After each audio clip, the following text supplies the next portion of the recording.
வணக்கம். இந்த ஆழமான அலசலுக்கு உங்களை வரவேற்கிறோம். இன்னைக்கு நாம ஸ்ரீமத் சுவாமி சித்பவானந்தரோட டெய்லி டிவைன் டைஜஸ்ட் இருக்கு இல்லையா, அதிலிருந்து அக்டோபர் 15ஆம் தேதிக்கான ஒரு பகுதியை கொஞ்சம் விரிவாக பார்க்க போறோம். இதோட தலைப்பு எதிரொலி, த எக்கோ. இது நம்மளோட வாழ்க்கை அனுபவங்களை, குறிப்பா நம்ம உள் உணர்வுகள் எப்படி வெளி உலகத்தோட ஒரு மாதிரி பிரதிபலிக்குதுன்னு சொல்ற ஒரு சுவாரஸ்யமான பார்வை. நம்ம உள்ள என்ன நினைக்கிறோமோ அது எப்படி நம்ம அனுபவத்தையே மாத்துதுன்னு இதுல சொல்றாங்க. முதல்ல பாருங்க, இதுல ஒரு முக்கியமான விஷயத்த சொல்றாங்க. புற எதிரொலி, அதாவது வெளியே கேக்குற எக்கோ. அப்புறம் அக எதிரொலி, உள்ளுக்குள்ள கேக்குறது. நம்ம பொதுவா எதிரொலின்னா ஒரு மலையில இல்ல பெரிய ஹால்ல கத்துனா திரும்ப கேக்கும்ல, அதான் நினைப்போம். ஆனா இங்க அக எதிரொலி தான் ஜாஸ்தி பாதிப்பை ஏற்படுத்துதுன்னு சொல்றாங்க. இந்த அக எதிரொலி அப்படிங்கறதே கொஞ்சம் புதுசா இருக்கே, எப்படி இதை புரிஞ்சுக்கிறது? ஆமா, அதுதான் இங்க மையமான விஷயமே. இப்ப பாருங்க, புற எதிரொலிங்கிறது இயற்பியல். சத்தம் போகுது, செவுத்துல படுது, திரும்பி வருது. அது புறநிலை உண்மை. அப்ஜெக்டிவா நடக்குது. யார் கத்துனாலும் கேட்கும். ஆனா சுவாமி சித்பவானந்தர் இங்க சொல்ற அக எதிரொலி அப்படிங்கிறது முழுக்க முழுக்க அகநிலை சார்ந்தது. சப்ஜெக்டிவ். அதாவது நம்ம மனசு, நம்ம இதயம்னு வச்சுக்கோங்களேன், நம்ம உள்ளுணர்வு நிலை.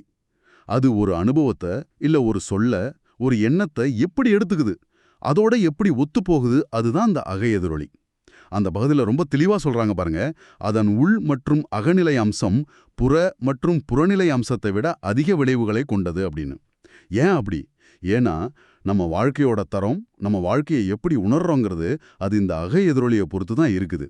வெளியே என்ன நடக்குதுங்கிறத விட அதுக்கு நம்ம மனசு எப்படி ரெஸ்பாண்ட் பண்ணுது, எப்படி எதிரொலிக்குதுங்கிறதா முக்கியம்னு சொல்றாரு. ஓ! அப்போ வெளியே நடக்கிற விஷயங்கள்லாம் சும்மா ஒரு தூண்டுதல் மாதிரி தானா? நம்மளோட உண்மையான அனுபவம், அந்த ஃபீலிங் இருக்கு இல்லையா? அதோட தரம் எல்லாம் உள்ளுக்குள்ள இந்த அக எதிரொலி மூலமா தான் உருவாகுது. அப்படிதானே இது சொல்ல வருது? ஆமா, ஒரு வகையில் அப்படிதான். வெளியே சம்பவங்கள் நடக்குது கண்டிப்பா. அதை நாம இல்லைன்னு சொல்ல முடியாது. ஆனா அந்த சம்பவங்கள் நம்மளை எப்படி பாதிக்குது, நாம அதை எப்படி அனுபவிக்கிறோங்கிறது நம்ம உள் மனசை பொறுத்துது. அதனால தான் ஒரே விஷயம் ரெண்டு பேருக்கு ரெண்டு விதமான அனுபவமா தெரியுது. ஏன்னா அவங்களோட அக எதிரொலிகள் வேற வேற மாதிரி இருக்கு. சரி, சரி. இந்த அக எதிரொலி எப்படி வேலை செய்யுதுன்னு புரிய வைக்க 2 நல்ல உதாரணங்கள் கொடுத்திருக்காங்க இல்லையா அதுல?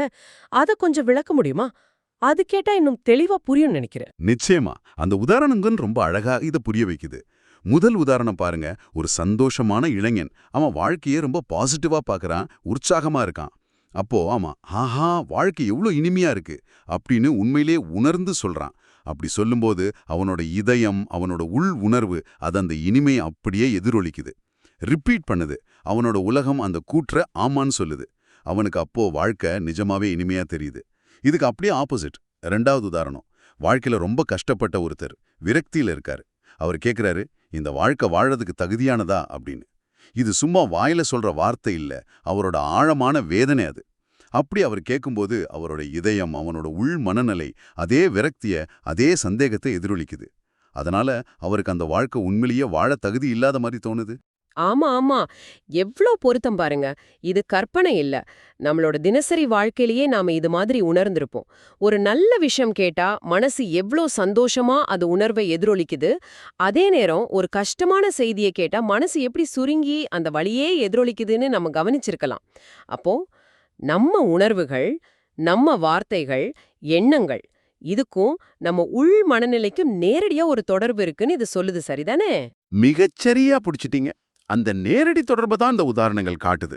அதனால தான் அந்த பகுதியில் ஒரு முக்கியமான முடிவுக்கு வராங்க. ஒவ்வொரு இதயமும் அனுபவத்தை நல்லதாகவோ அல்லது கெட்டதாகவோ எதிரொலிக்கிறது. இது ஏதோ அப்பப்போ நடக்கிற விஷயம் இல்ல. இது ஒரு தொடர்ச்சியான செயல்பாடு.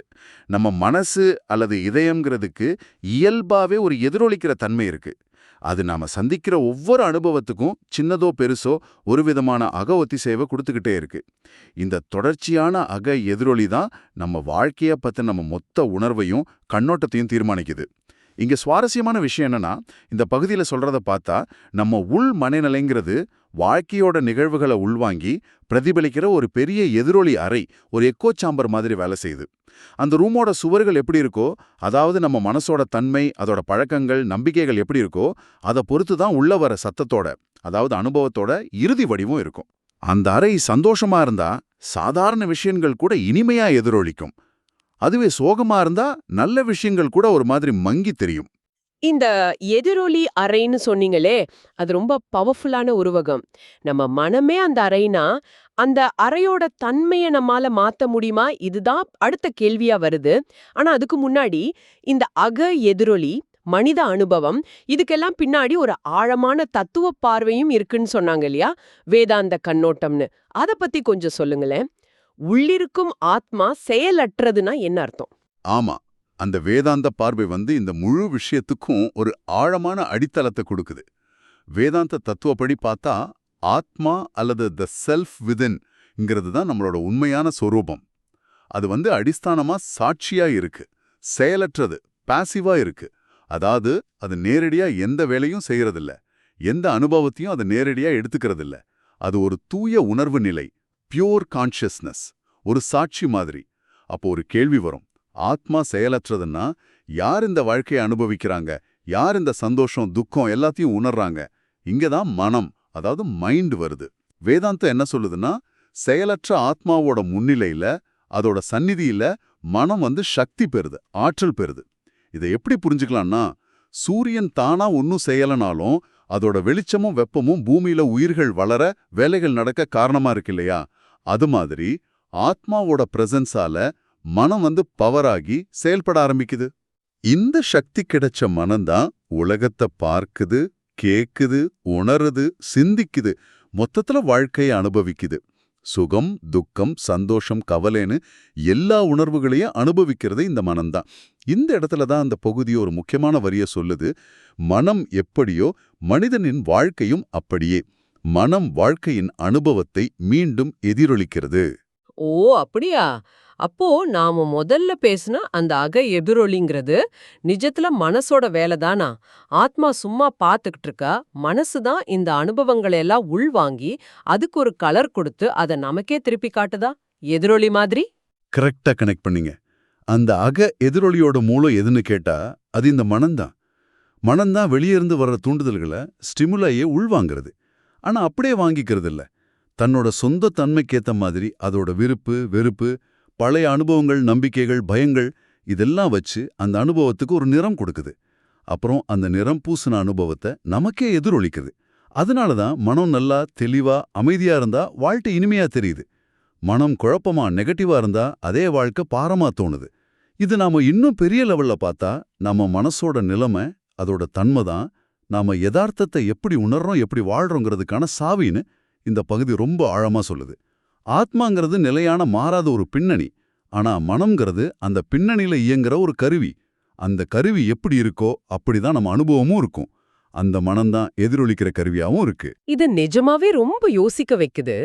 அப்போ இந்த சின்ன ஆனா ரொம்ப ஆழமான பகுதியிலிருந்து நாம எடுத்துக்க வேண்டிய முக்கியமான மெசேஜ் என்னவா இருக்கும்? இவ்ளோ நேரம் பேசினதை வச்சு பார்த்தா இதோட சாராம்சம் என்ன? இதோட சாராம்சம் இதுதான். நம்ம வாழ்க்கை அனுபவங்கிறது சும்மா வெளியே நடக்கிற விஷயங்களால மட்டும் தீர்மானிக்கப்படுறது இல்ல. வெளியே இருக்கிற சூழ்நிலைகள் ஒரு பங்கு வகிச்சாலும் அதை விட முக்கியமா நம்ம உள்நிலை, அதாவது நம்ம மனசோட தன்மை, அது அனுபவங்களை எப்படி எதிரொலிக்குதுங்கிறது நம்ம வாழ்க்கையோட தரத்தை ரொம்ப ஆழமா பாதிக்குது, ஒருவேளை தீர்மானிக்குதுன்னே சொல்லலாம். சுவாமி சித்பவானந்தர் சொல்ற மாதிரி எதிரொலியோட சக்தி ரொம்ப அதிகம். ஆமா இல்லையா? அந்த இளைஞனோட உதாரணத்தை திரும்ப யோசிச்சா அவனுக்கு வாழ்க்கை இனிமையா இருந்துச்சு, ஏன்னா அவனோட இதயம் இனிமையே எதிரொலிச்சது. அந்த கஷ்டப்பட்ட மனுஷனுக்கு வாழ்க்கை தகுதி இல்லாத மாதிரி தோணுச்சு, ஏன்னா அவரோட இதயம் விரக்தியை எதிரொலிச்சது. அப்போ நமக்கு என்ன நடக்குதுங்கிறத விட நடந்தத நம்ம மனம் எப்படி பார்க்குது, எப்படி உணருது, எப்படி எதிரொலிக்குதுங்கிறது தான் நம்ம அனுபவத்தை உருவாக்குது. அந்த எதிரொலி தான் உண்மையான அனுபவமா மாறுது. மிகச்சரியா சொன்னீங்க. இது நம்மளோட பொறுப்பையும் காட்டுது. வெளியுலக சம்பவங்களை நம்மால எப்பவும் கட்டுப்படுத்த முடியாதுங்கிறது உண்மைதான். எதிர்பாராத விஷயங்கள், மற்றவங்களோட செயல்கள் இதெல்லாம் நம்ம கண்ட்ரோல்ல இல்ல. ஆனா அந்த விஷயங்களுக்கு நம்ம மனசு எப்படி ரியாக்ஷன் கொடுக்கணும், எந்த மாதிரி எதிரொலியை உருவாக்கணுங்கிறதுல நமக்கு கொஞ்சமாவது சுதந்திரம் இருக்கா? இதுதான் இந்த பகுதி நம்மளை யோசிக்க வைக்கிற முக்கியமான கேள்வி. நம்ம எதிரொலி மேல நமக்கு எவ்வளவு கண்ட்ரோல் இருக்கு? அந்த மனசுங்கிற எதிரொலி அறையோட தன்மையை நம்மால மாத்த முடியுமா?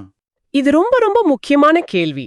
நீங்க சொல்றத பார்த்தா சும்மா நடக்கிறதுக்கெல்லாம் எதிர்வினை ஆற்றாம நம்ம உள் மனச கவனிக்கிறது, அத ஒரு வகையில பழக்கப்படுத்துறது சாத்தியம் தோணுது. அந்த பகுதியோட கடைசி வரி கூட இதத்தான் மறைமுகமா சொல்லுதோ? இருக்கலாம். அந்த உரை நேரடியா வழிமுறைகளை சொல்லலனாலும் அதோட தத்துவ விளக்கம் அதுக்கான ஒரு வழியை காட்டுது.